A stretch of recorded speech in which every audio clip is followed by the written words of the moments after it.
শুভ সন্ধ্যা বন্ধুরা, তোমাদের সকলকে স্বাগত জানাই আমার ইউটিউব চ্যানেল লেটস স্পিচে। আজকে আমরা বেশ কিছু 100% কমনযোগ্য প্রশ্নোত্তর নিয়ে আলোচনা করব। সেটি হলো দ্বিতীয় পর্যায়ক্রমিক মূল্যায়ন 2025-এর তৃতীয় শ্রেণীদের আমাদের পরিবেশ বিষয়টিকে নিয়ে। তো এই প্রশ্নগুলো বেশ কিছু 100% কমন প্রশ্ন এবং বিগত বছরের পর্ষদ থেকে নেওয়া প্রশ্ন। তো এই ভিডিওটিকে অবশ্যই তোমাদের শেষ পর্যন্ত দেখতে হবে এবং প্রশ্নগুলোকে লিখে লিখে কিন্তু খাতায় প্র্যাকটিস করতে হবে। যদি ভিডিওটি ভালো লাগে বা ভিডিও থেকে তোমরা কিছুমাত্র উপকৃত হও, অবশ্যই চ্যানেলটিকে সাবস্ক্রাইব করো, ভিডিওটিকে লাইক করো। তুমি যেমন দেখছো তোমার বন্ধুকেও দেখার সুযোগ করে দাও। তাহলে শুরু করা যাক আজকের আমাদের।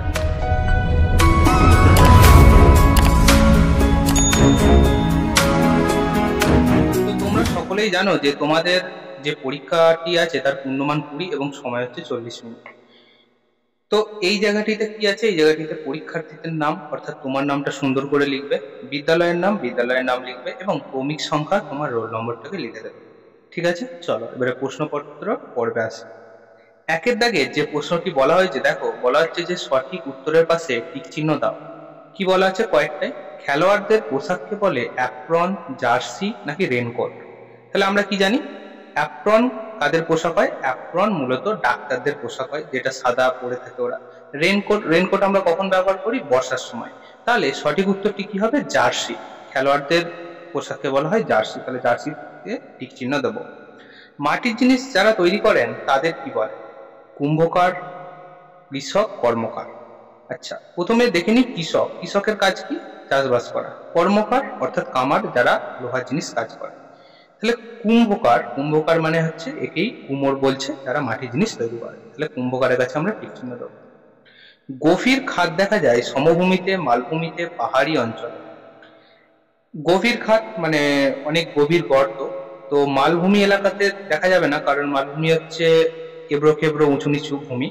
সমভূমি কি? একদম সমতল। আর পাহাড়ি অঞ্চল মানে কি? একদম পাহাড়, তারপরে কিন্তু খাদ। তাহলে কোথায় দেখতে পাবো? পাহাড়ি অঞ্চলে।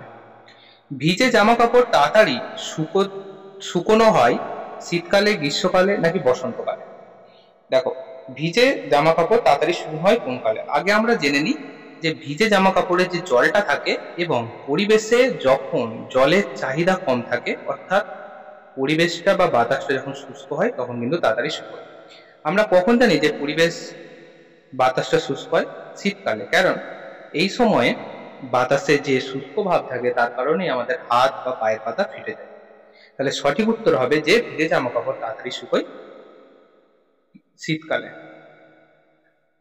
পরের প্রশ্ন 2-এর দাগে দেখো কি বলা হচ্ছে। 2-এর দাগে যেটা বলা হচ্ছে, দেখো বলছে ফাঁকা ঘরে সঠিক শব্দ বসিয়ে শূন্যস্থান পূরণ করো। নার্সদের পোশাকের রং। নার্সদের পোশাকের রং আগে জেনে নাও যে নার্সদের পোশাকটাকে কি বলে। নার্সদের পোশাকটাকে বলা হয় কি? স্কার্ট। দন্তেশ্বর কয়াকার কয়া। এবারে ওদের পোশাকের রং কি হয়? ওদের পোশাকের রং হয় সাদা আর নীল পাড়। নীল পাড়, পাড়টার রং নীল হয়ে থাকে, বা কখনো কখনো আমরা সাদাও দেখতে পাই পুরো। ড্যাশ একটি লুপ্ত জীবিকা। তাহলে একটি লুপ্ত জীবিকার নাম চেয়েছে। তাহলে একটি লুপ্ত জীবিকা অর্থাৎ হারিয়ে যাওয়া জীবিকা কোনটা? যেটা আমরা জানি কি পালকি যারা পালকি বয়ে নিয়ে যায়। ঠিক আছে। পাখিরা শীতকালে ড্যাশ ফুলিয়ে রাখে শীত কমানোর জন্য। তাহলে সঠিক উত্তর কি হবে? পাখিরা তাদের পালক ফুলিয়ে রাখে শীত কমানোর জন্য। পাহাড়ি অঞ্চলে ড্যাশ দিয়ে বাড়ির দেয়াল তৈরি করা হয়। পাহাড়ি অঞ্চলে কিস দিয়ে? কাঠ দিয়ে। আচ্ছা, কেন বলতো কাঠ দিয়ে হয়? কারণ পাহাড়ি অঞ্চলে ভূমিকম্প বেশি হয় এবং ধস নামে প্রচুর। সেইখানে যদি তারা পাকার বাড়ি বা অন্য মাটির বাড়ি করতে যায় তাহলে কিন্তু তাড়াতাড়ি ধসে পড়বে। কিন্তু এই কাঠ তাড়াতাড়ি ধসে না এবং ধসে গেলেও পুনরায় সেটাকে দিয়ে আবার কিন্তু বাড়ি তৈরি করা যায়। ঠিক আছে। 3-এর দাগে যে প্রশ্নটি সেটি দেখো, বলা হচ্ছে যে বেমানান শব্দটির তলায় দাগ দাও। কয়েক দাগে দেখো দিয়ে আছে কাকা, জ্যাঠা, বাবা, মামা। তাহলে বেমানান কোনটা হবে? দেখো কাকা এ কিন্তু আমার বাবার ভাই, তাকে কাকা বলি। জ্যাঠা বাবার দাদাকে বলি। কিন্তু এই যে মামা, মামা কিন্তু আমার মায়ের ভাইকে বলা হয়। তাহলে এখানে বেমানান কোনটা? এখানে বেমানান হলো মামা। পরে দেখো বলা হচ্ছে উঠান, দেওয়াল, মেঝে, ছাদ। দেখো এই প্রত্যেকটি কিন্তু একে অপরের সঙ্গে যুক্ত। এই যে দেওয়াল, একটা ঘর করতে গেলে দেওয়াল থাকতে হবে, মেঝে থাকতে হবে এবং ছাদও থাকতে হবে। কিন্তু এই উঠান উঠান যদি নাও থাকে তাহলেও কিন্তু আমার ঘর তৈরি হবে। তাহলে বেমানান কোনটা? উঠান।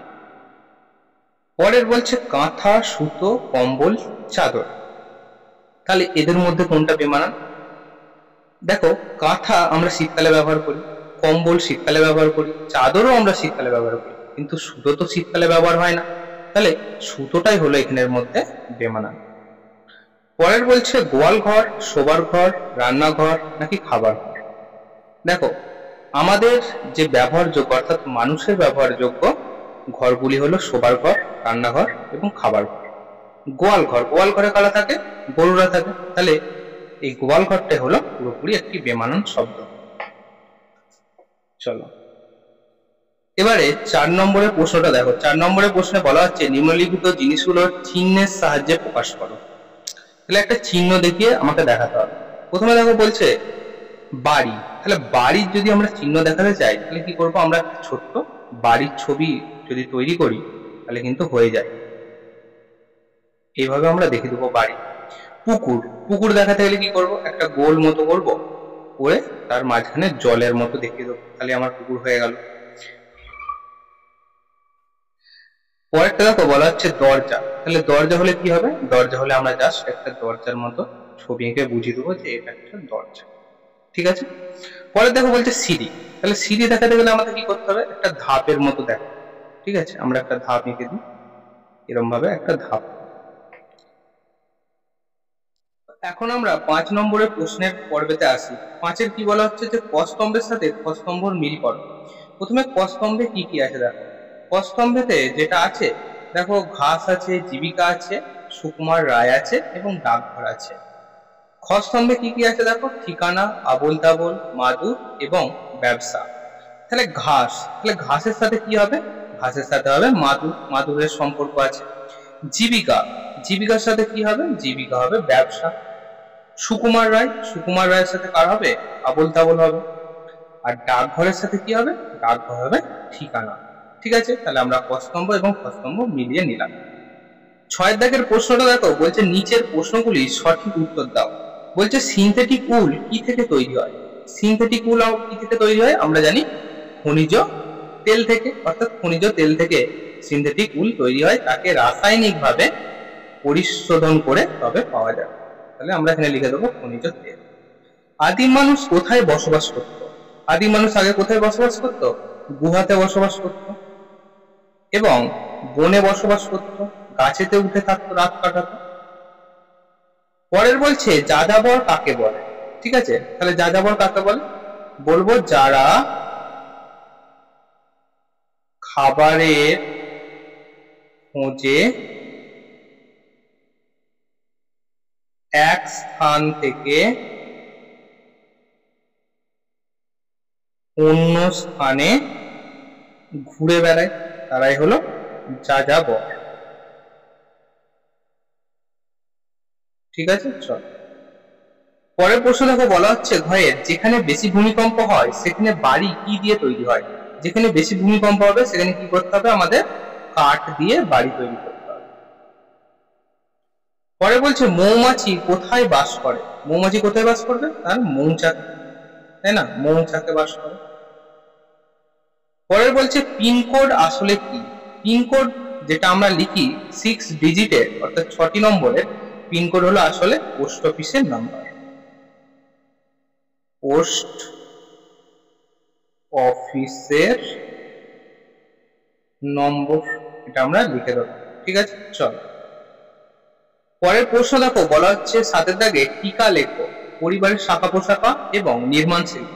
এই দুটো টিকাই আমি কিন্তু তোমাদের বলে দিচ্ছি, তোমরা সুন্দর করে লিখে নেবে। প্রথমে হচ্ছে পরিবারের শাখা পোশাকা। তাহলে পরিবারের শাখা পোশাকা বলতে কি? তোমাদের এটা তৈরি করতে দেবে।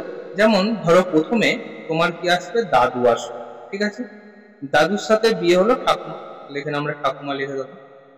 এবারে দাদু ঠাকুমার দুটো ছেলের কথা লিখে দিচ্ছি, যেমন তোমার বাবা আর এখানে তোমার কাকা। এবারে বাবার সাথে মায়ের বিয়ে হলো, সেখান থেকে কি হলো? যে তুমি আর তোমার বোন হলো। আর কাকা থেকে কাকিমার বিয়ে হলো, সেখান থেকে কি হলো, তোমাদের ভাই হলো। ঠিক আছে, এইভাবে কিন্তু পরিবারের শাখা প্রশাখা হয়ে থাকে। অনেক সময় তোমাদের এইভাবে করতে দিতে পারে, অথবা নাম দিয়েও কিন্তু করতে দিতে পারে। আগের বছরে কিন্তু নাম দিয়ে এসেছিল, তাই তোমরা নাম দিয়েও কিন্তু প্র্যাকটিস করে যাও। ঠিক আছে, চলো পরের প্রশ্ন দেখো, বলছে নির্মাণ শিল্প কাকে বলে। নির্মাণ শিল্প কাকে বলে বলবো, নির্মাণ শিল্প হলো সেই শিল্প যেখানে অনেকজন মানুষের প্রয়োজন হয়, অনেক গাড়ির প্রয়োজন হয়, অনেক যন্ত্রপাতির প্রয়োজন হয়, এবং সেখানে বালি, সিমেন্ট, পচা ইত্যাদি প্রকারের দ্রব্যের প্রয়োজন হয়। কারণ নির্মাণ শিল্প মানেই বড় বড় বিল্ডিং তৈরি করা, বড় বড় ফ্ল্যাট তৈরি করা, বড় বড় যাবতীয় রকমের, সেটা ড্যাম হতে পারে, সেটা ব্রিজ হতে পারে, যে কোনো প্রকারের তৈরি করা, সেখানে অনেক পয়সা এবং অনেক যন্ত্রপাতির প্রয়োজন হয়।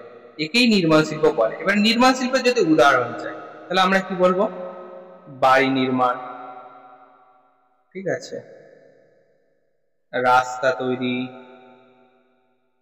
ব্রিজ তৈরি, ইত্যাদি ইত্যাদি আমরা কিন্তু এখানে বলে দেবো। ঠিক আছে, চলো তাহলে শিক্ষার্থী বন্ধুরা, আজকে আমরা দ্বিতীয় পর্যায়ক্রমিক মূল্যায়ন 2025-এর তৃতীয় শ্রেণীদের আমাদের পরিবেশ বিষয়টিকে নিয়ে আলোচনা করলাম এই মাত্র।